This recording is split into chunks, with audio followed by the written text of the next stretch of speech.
What's up, guys? Welcome back to the Jae Lee Show. So this episode is going to be a little bit different. Somebody reached out to me and wanted to interview me for their social media. And I said, yes, why not? I hit him with the, okay, then can I record content as well? So I'm going to break this up into, I guess, like 2 episodes. So we meet in my restaurant in Bushwick.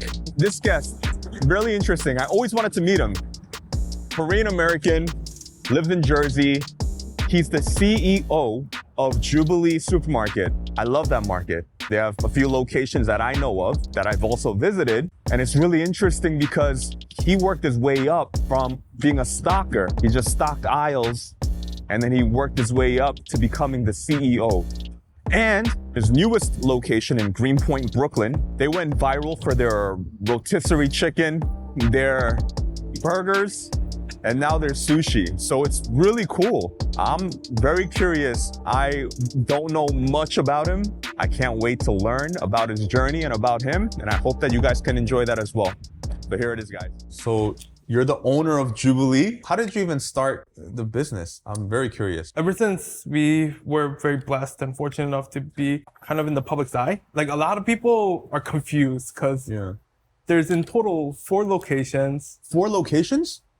Dang! I'm not affiliated with 2 because it was just like given to like family members. So we have like a majority shareholder slash like 회장님 or the president of the company. He gave it to his family members or former partners. Jubilee started back in 1999. In the one in the financial district was the first one. And 2010, I kind of walked in as like a summer job. Whoa. Yeah, I was just stocking boxes. I just wanted to make extra money to help pay for tuition and stuff like that. And then, I don't know, I just kind of stayed. I didn't go back to school. I don't know why. Yeah, that's like literally how it started. I still call him my boss. He brought me in one day and he was just like, what do you want to do regarding your career? Like, what do you want to do with your life? Yeah, and then all of a sudden, he made the general manager at the time just put me in all different departments. And that was like kind of my day-to-day shift. It was just like every station. And I think at that location at 25, I became the GM and then a partner in 2017. And then when we opened up this location in Greenpoint, 2023,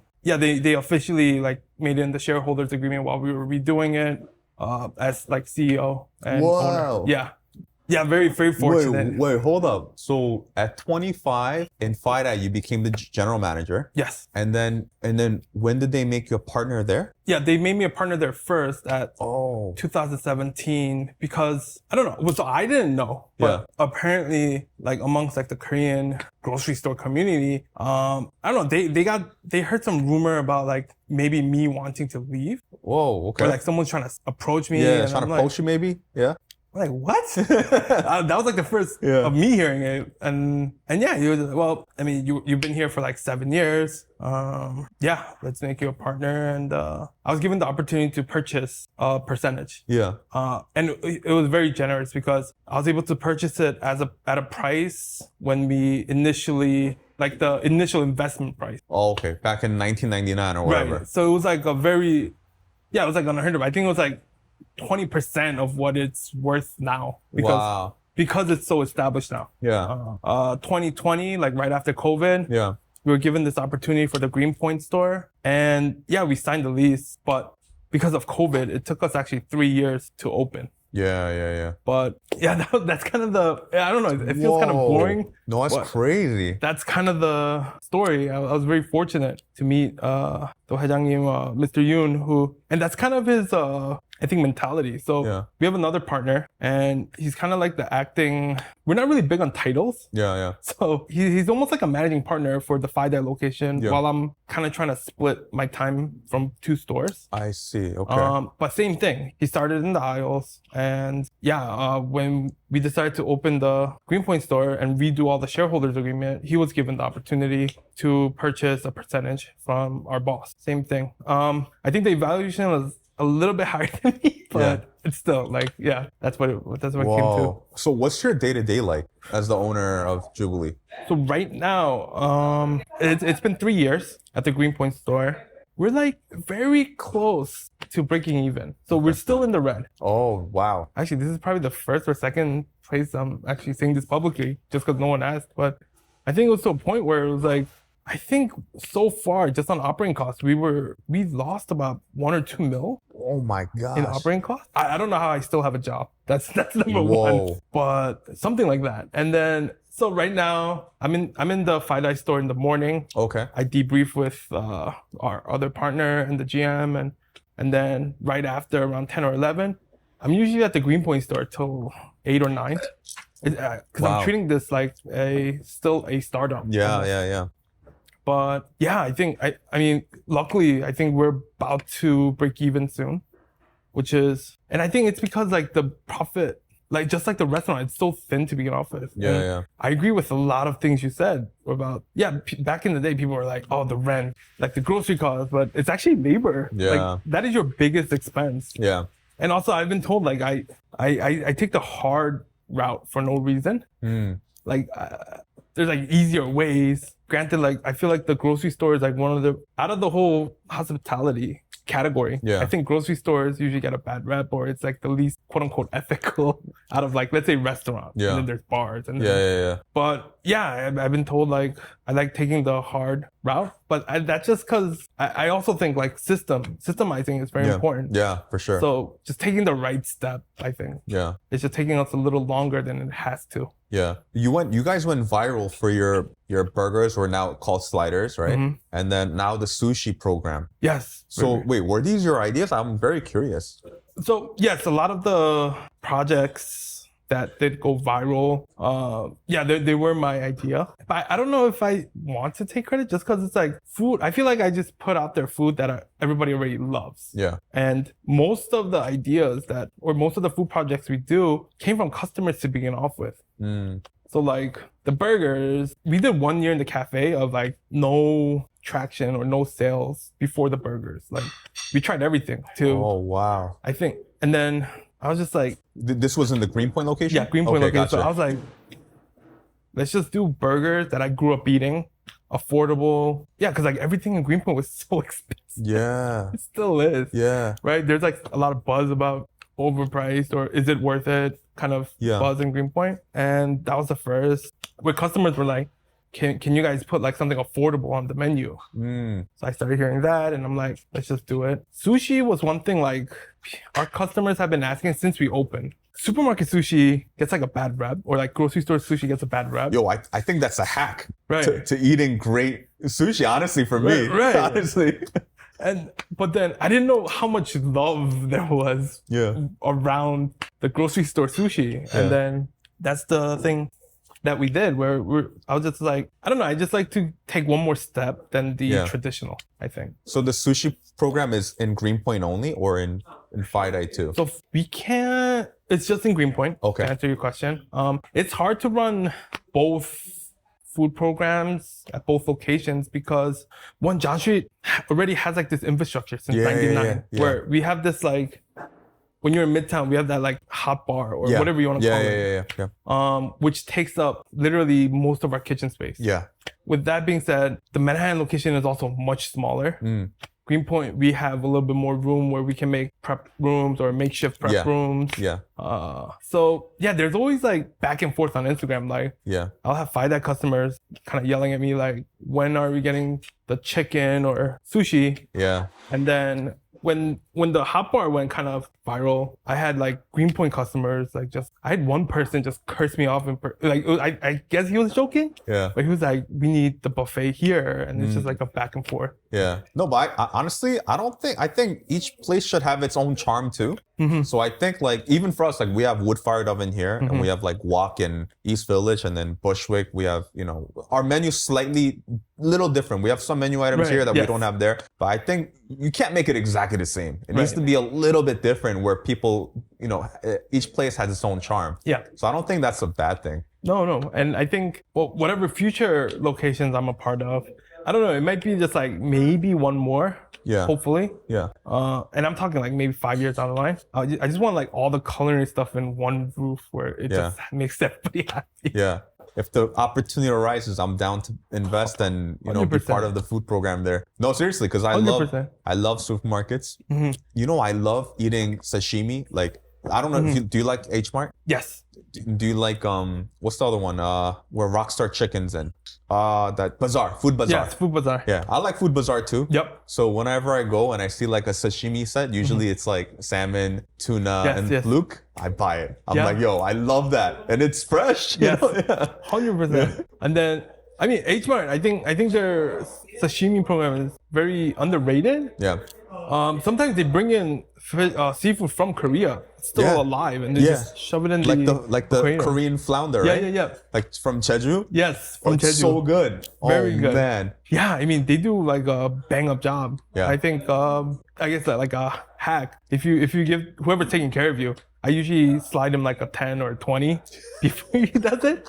And it's like, the cuts are like, oh my God, it's like, you won't be able to tell the difference between like a Korean head chip versus the H Mart one. It is that good. Yeah. Agreed. So, are you married? Are you single? No, I'm still single. Okay. I'm hoping to settle down the store, and then Gotcha. And you live in Jersey, you mentioned. I do live in Jersey. Wow. So you go Jersey to FiDi to Greenpoint. That's a commitment. Like today, I think it really depends on the traffic. So if I like get a really early start, it's only 30 minutes. Okay. But that's not bad. Today I had something to do, so I left during rush hour.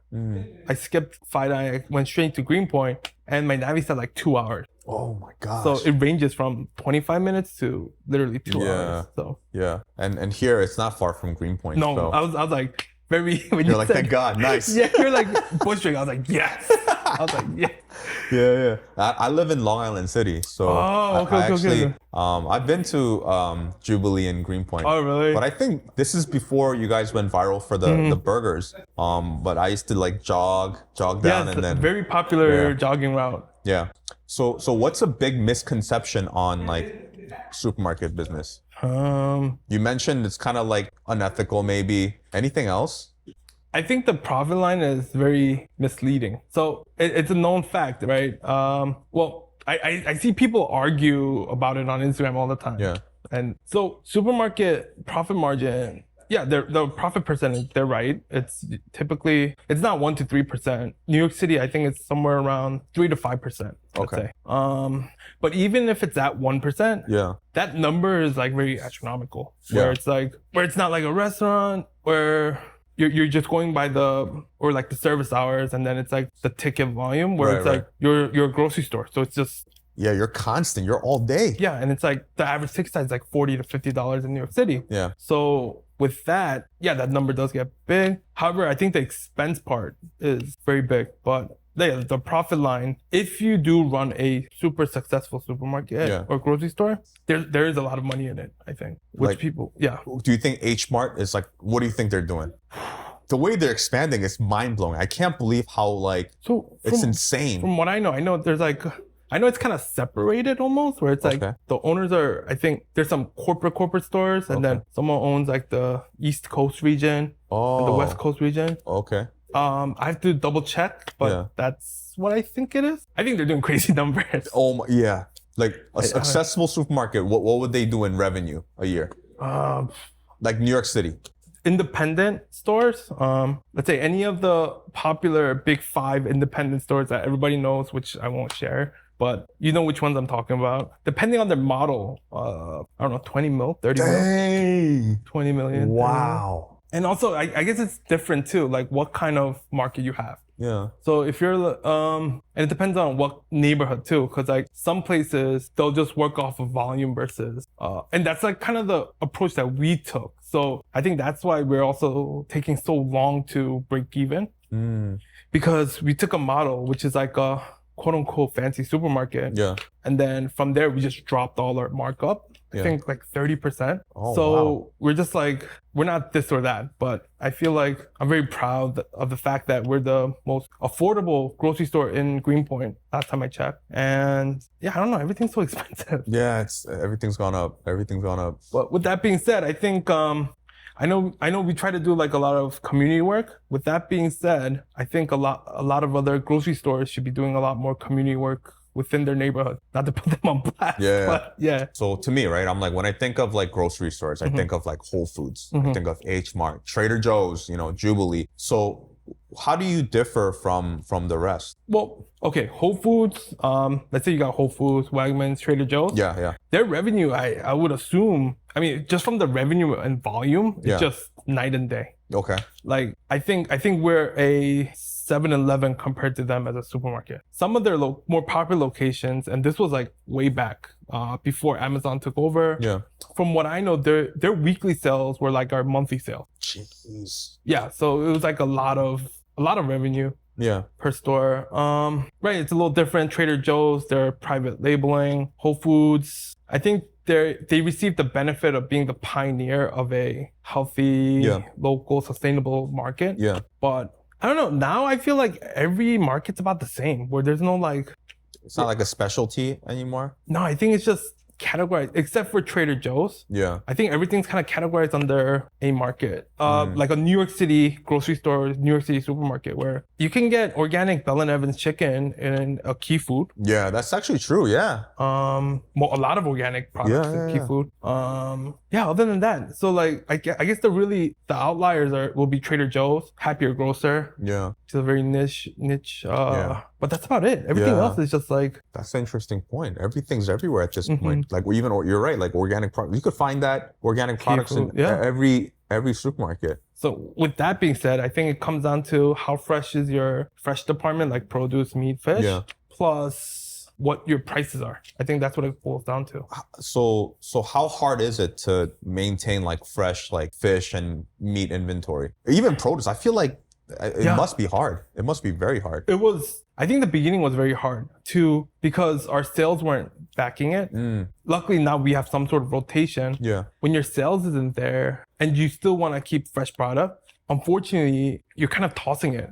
You're forced to toss it, because what ends up happening is, let's say you have like that one pack that you felt bad about tossing. Customer sees that, and then the fresh product in the back won't move either.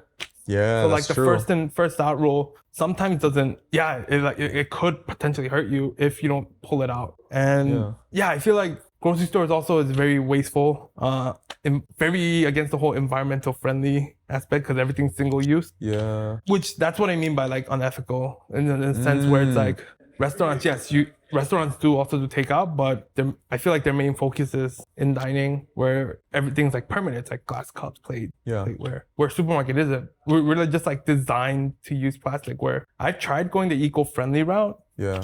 It just hasn't caught up. Yeah. Like the packaging, for the longest of time, I even reached out to a factory for our rotisserie chicken containers to be eco-friendly. Did not work. Everything either leaked or melted, caught on fire. I think there was one time, where the bag caught on the fire when we were testing it. Jeez. It was not. Well, rotisserie chicken, it's another big thing in supermarkets, right? I had no idea. Yeah. Like Jubilee wasn't really big with rotisserie chicken until Greenpoint. Oh, wow. So we maybe sold like 5 or 6. It wasn't that great. Like I think it was very under-seasoned. Yeah. And that came to Greenpoint, and then actually people love us for our $5 rotisserie chicken now. Yeah. When we first opened, there's like Reddit posts about people wanting to boycott us because of our chicken. What? So we used Snow Dance chicken, which is like the Rolls Royce, or some people just love that farm, Snow Dance Farm, where we were getting charged, I think like around $5 or $6 a pound. No way. From the farm, the chicken.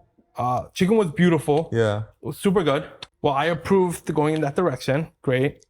So we put $1 on top of what we were getting charged. Yeah. And that $1 was supposed to, I guess, cover the labor. I mean, mind you, it ain't. It's not. It does not. But it's rotisserie chicken. Like that's one item. Yeah. You kind of can't make money on, or that's what I was taught. Yeah. So, but at $6.99, and these farm birds, they're usually like 4 pounds. Yeah. You have like anywhere from $20, $30 rotisserie chicken. Oh my gosh, yeah. And people had a meltdown. For that $1? No, because they didn't. I don't think they knew. So we were charging $6.99 a pound. Okay, yeah. So each bird was like $30-something. Yeah. And when they saw the price, people were like, no, New York City does not mess around with rotisserie chicken. I will tell you. And then that's why we started selling $5 chicken, because people were so upset where I was like, okay, so if we just did regular rotisserie chicken at like other places like $9.99 or $8.99, Yeah. I don't know, I don't feel like it's an apology. Yeah. Oh, wow. So I was just like, all right, whatever, like we'll just, as a sorry, we'll just do $5 Yeah. rotisserie chickens. And that had like a viral moment. And yeah, now it's like, yeah, we're probably gonna keep it, but I didn't account for grocery prices or food prices going up after we launched. Yeah, but yeah. I don't know. I just feel like there's like a lot of projects we lose money on, Yeah. but it's okay. It's like, because we do sell other stuff, Yeah. it's just, I guess my team's biggest complaint is, but like everything's kind of, you drop the price on the whole store. It's not like loss leader or, Yeah. they're like, I guess my team is more pissed about us not profiting than I am, which is kind of weird, which I appreciate, but yeah. rotisserie chicken, that's a big one. A lot of, I had to publicly apologize, I think, to Greenpoint, where I thought I was doing like the right thing with the industry standards. Yeah. I did not fully understand Greenpoint at the time, I think.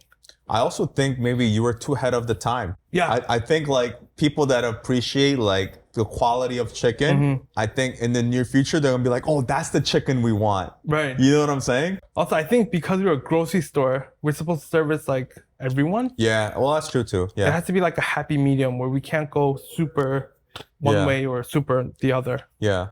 Wow. So that's what you mean by like, you know, being there for the community. Yeah, and just Things like that. like both our stores is curated by that neighborhood. Right. So you're right. It's very different in terms of grocery selection because you tell us to carry it, and I'll say, okay, we'll carry it. Yeah. Now, if something doesn't sell, we remove it, and that's because the customers didn't purchase it. And because if we're, I guess, like the most affordable in the area, and the item's not moving.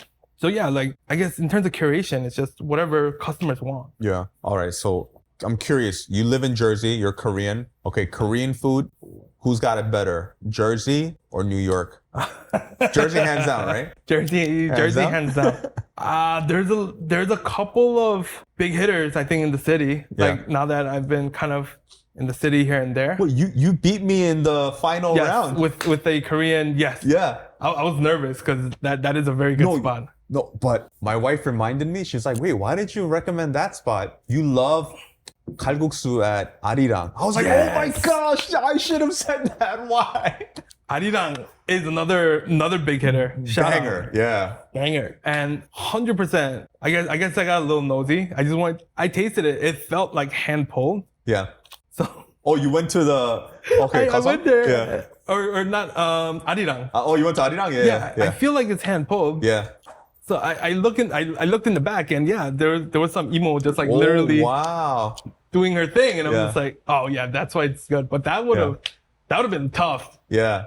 Apparently their chicken's really good too, like the samgyetang. Yeah, I've had samgyetang there. I've had my favorite there is the sesame kalguksu 들깨.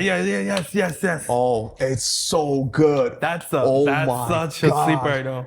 Anyway, so couple of good spots in the city you mentioned, but Jersey overall has better Korean food. I would think so. Yeah. Yeah. Why is that? What do you think? This is a straight, not factual theory. Yeah. I think a lot of people from, whether it be from Bayside or Flushing or Murray Hill, whatever you want to call it, I think they moved to Jersey. Because if you work in the city and you're taking public transportation, whether you take the Lur or like the express transit bus, I think travel time is about the same. But in Jersey, I feel like you get a lot, in terms of like your living space, you get more of a bang for your buck. I think it's more spacious. Yeah. More outdoors. It's like a little escape from the city. I thought my phone silenced. I pulled the ajashi move. You know, like when you go to church and then at church, you always hear like an alarm go off. I'm like, oh, that just happened to me. I'm like, oh my gosh, did I just cross that barrier? Now I'm that old man. Oh my gosh, I heard like my thing go, the Kakao Talk go off. I thought I silenced it. I'm like secretly trying to do that. It's okay. I thought it was me. Gosh. So I was just like, that was embarrassing. I'm sorry.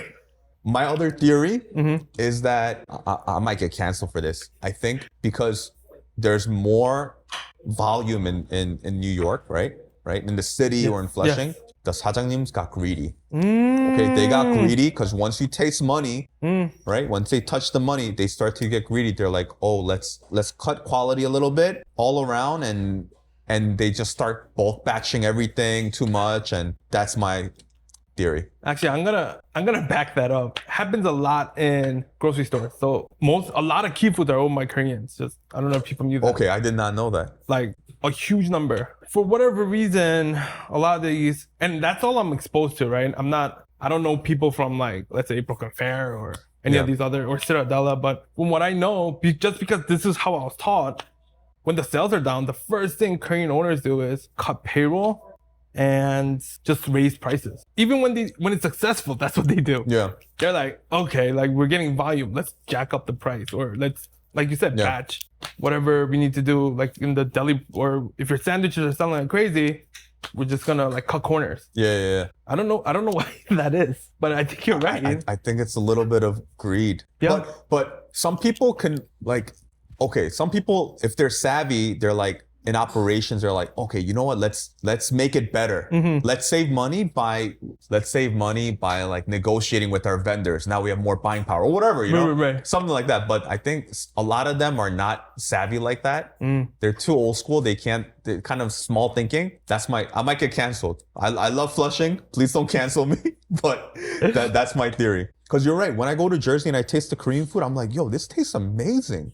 Yeah. Like there's a kupbap spot up there that I've had. I'm like, wow, what the heck? This is so good. Yes. Yeah. Well, there's a really dope sundae place in Flushing. What's in it Murray called? Hill. Taram sundae. Okay, I haven't been there. The owner actually brought it from Korea. And wow. That's what I'm noticing. Like a lot of Korean restaurants that's coming to New York. Yeah. So I think you're gonna see like almost like a resurrection of Korean restaurants. Oh, that's in awesome. the city. But yeah, you're right. I think batch cooking, cutting corners. I mean, cancel me too. But I think I've seen it. I've actually seen it for firsthand. Like a couple restaurants that. When I worked at the ramen shop, that's what the owner did. Yeah. The Korean owner. And I couldn't believe it. We went from using like 100 pounds of chicken bones for one batch of stock. He cut it to 40 pounds. Yep. Because I knew when I started taking, I was the guy that I had to take the trash out. And the trash was heavy. Right. All the chicken bones at the end. And then all of a sudden, we're still busy, but there's half the amount of trash. Yeah. I knew that. I didn't learn. I just knew. I'm like, oh, he cut the chicken bones. And then even the seaweed, we went from using a Japanese brand to like a Korean brand. Ooh, yeah. Korean seafood's good too, but they used the wrong type. And they just started cut. I couldn't believe it. I could not believe it. And that's what I'm saying. I've seen it. I canceled him. Yeah, if you're exactly. watching, you know who you are. You should be ashamed of yourself. Yeah, I've seen it firsthand. It's just, I don't know. It's one of those things. Now, is Chef and I saying it's only Koreans? No, probably not. Yeah, I think we're just exposed to our community. That's true. So it's not just Koreans. But yeah, I mean, 100%. I agree with you. I'm sorry. And I usually have receipts when I'm talking like this. So don't come after us. Don't come after us. We'll pull receipts. A bunch of people going down if you come after us. All right, last question. What's the future of Jubilee? After, and I don't know if this will come true or not, but eventually after my boss retires, I want to somehow turn Jubilee into a organization that has some sort of component of some of the profits go to a charity. All the employees will have some sort of ownership in the company, because my obligation to the rest of the partners and probably my boss, even if he retires from day to day, I still have an obligation to them as shareholders. I want to satisfy all three. Yeah. Along the way, if we can open another location here and there, great. But I'm not so fixated on expanding, but more turning our company into that. Wow. Where I don't know what it is, because it's technically for profit. That's just like distributed in 3 different places. I don't know. I don't even know. It's not a nonprofit. It's not 100% employee owned. You got to open up your own nonprofit. Yes, I finally said it in one podcast, I think. Before. Oh, you did? Eventually, I want to open up an orphanage. Oh, wow. Okay. And a foster care system here. A big foster home in the US. A Korean orphanage in Korea that help all the kids not age out and send them off up to college. Wow. And then, Wow. Wait, how do you have a heart for an orphanage like that? I don't know. It's just like from my experience. Like I think because I started at a grocery store, it's a lot of coworkers, and I've seen a lot of like unfortunate situations where people that I think are much more talented than me age out and just weren't given the right opportunity as I did. And that at such a young age, and remember, I'm from Jersey. So this is like my first time exposed to like the city. Which was when I started working. It was such a shock for me that I always kind of kept it. And I'm like, wow. I did not expect to hear a answer like that. That's really... Yeah. When I was 20, I think that kind of formed when I was like 23. Yeah. When I was 20, 21, when I started in Jubilee, I was like, I'm going to take out Trader Joe's. But no, it kind of shifted. Whoa. As I was getting older, I think. Wow. Thanks for sharing that. No, yeah, and honestly, like, I think I see that happening for you. 100%. I see that happening for me. But yeah. Everybody that I'm close with, you know, I'm probably going to hit up for checks, for donation checks in the future. So please. Don't spend it all at Jubilee or no one. That's right. Put 20% away, let it grow in an IRA and fund it to the nonprofit charity. That's right. Yo, man, thank you. Thank you. Thank you, Chef. Thank you. Appreciate it. Guys, I hope you enjoyed this impromptu. This was not really planned for me to interview Young, but I brought my camera. I did it the Korean style. I just pulled it out. Hey, can I just do this? And thanks so much for your time. No, thank you. I hope we can catch up again. Yes, over please. a meal, maybe. I would love that. Yeah, thank you. No, thank you. Thank you.